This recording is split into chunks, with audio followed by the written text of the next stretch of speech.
I, as Vice President, am honored to make the introduction of this year's salutee for the Nantucket Civic League Civic Salute. Before I do, though, perhaps as part of a suspense builder, let me tell you a bit about this honor. The Civic Salute publicly acknowledges extraordinary individuals whose activities have furthered the Civic League's broad objectives. Charlie gave you those 4 objectives and bettered our entire island. We've made this award since 1973 to individuals and on occasion an organization. Now, cue the drums. This year's Civic Salute goes to Dr. Timothy J. Lepore, a stalwart in our community who's been recognized by his peers as a fellow of the American College of Surgeons. Now, it's my understanding that fellowships are not handed out just for the asking, like Halloween candy. Halloween's coming up, you know. They are awarded by select peers after due deliberation to people in their respective field, in this case surgery, who've distinguished themselves in a broad way. Dr. Lepore is a fellow of the American College of Surgeons. As described by Pam Belloc, a New York Times writer, in her book about Dr. Lepore, Island Practice, by the way, I checked, paperback copies are still available. He came from Rhode Island to be a locum physician in Nantucket's emergency room and never left. Yes, Dr. Lepore is a great doctor. In full disclosure, we'll get this tongue to work. In full disclosure, he is my doctor and has helped me to beat 2 serious conditions. But that's not the main reason for the salute. In medicine, he's gone well beyond the bounds of a practicing physician and practicing surgeon. He is the go-to physician for tick-borne diseases, such as Lyme and babesiosis. When I say go-to, I mean nationally. Experienced with diagnosing and treating these diseases, he's also a published author of scientific papers on them and is a member of research teams that study the disease. The tick-borne diseases are not just isolated to Old Lyme, Connecticut. They're showing up worldwide in temperate zones, the so-called northern climes. They are showing up, and Nantucket and Dr. Lepore may be leading the way in finding, if not cures, appropriate treatments.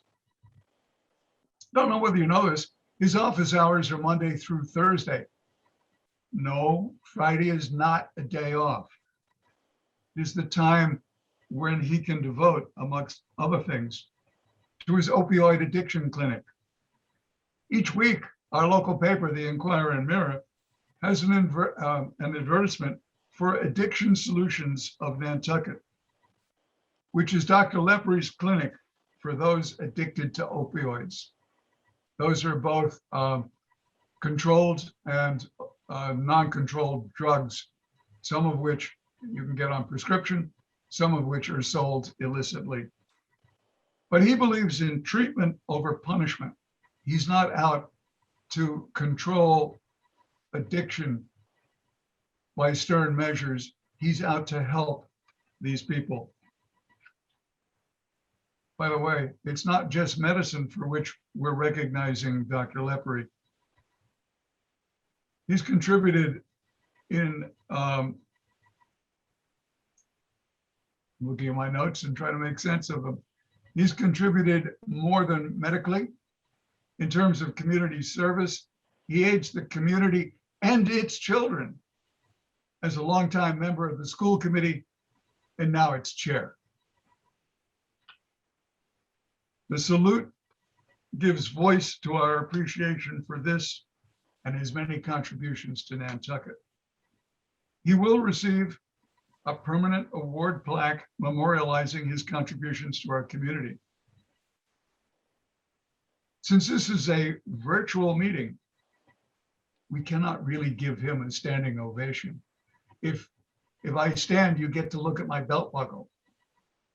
We can, however, give him a chance to respond.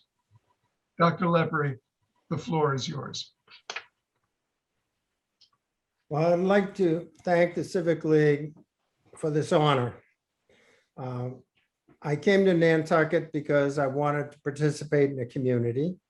When I was in Providence, I was in academic surgery, which was unfulfilling. Coming to Nantucket gave me a chance to be part of a community. I would be remiss if I did not mention my wife, usually referred to as the long-suffering Mrs. Lepore. She is a support and an aid, as everybody here understands the wonderful things that a wife can do for you. I was very lucky, and I remember that every day. She reminds me of it every day. I would like to think that the Civic League, you will notice my daughter is on the Board of Health. So she followed my lead and applied for that position and is doing very, very well in it. I think it's important for people to participate in the community, whether you're applying for a position on a commission or whether you're running for office. I can remember the first time I ran for school committee, the Civic League put on the Meet the Candidates, and it was a very interesting proposition. So I thank the Civic League for your endorsement of my activities. I've enjoyed every minute of being on Nantucket, and I'm involved in a variety of things, as you mentioned, addiction solutions, because I saw a problem and nobody seemed to be addressing it. I get involved in school committee in a way because my mother got elected to the school committee as really the first woman in Marlborough when she was 21. At that time, the topics were whether to clothe the statues and also loyalty oaths. So I followed in that, and I just carried it on where she, World War II intervened and interrupted her applying for additional years on school committee. I think Nantucket's a wonderful town. I like to be able to do things that can improve it, whether it's in school committee, whether it's in health, whether it's tick-borne diseases, or whether it's addiction. I think that I appreciate everything the Civic League has done, and I just want to thank you very, very much. It's been a pleasure and an honor to do this for you. I think you're seeing that people are putting their hands together. It doesn't make a loud noise, but it's all there. I know. Thank you. Thank you very much.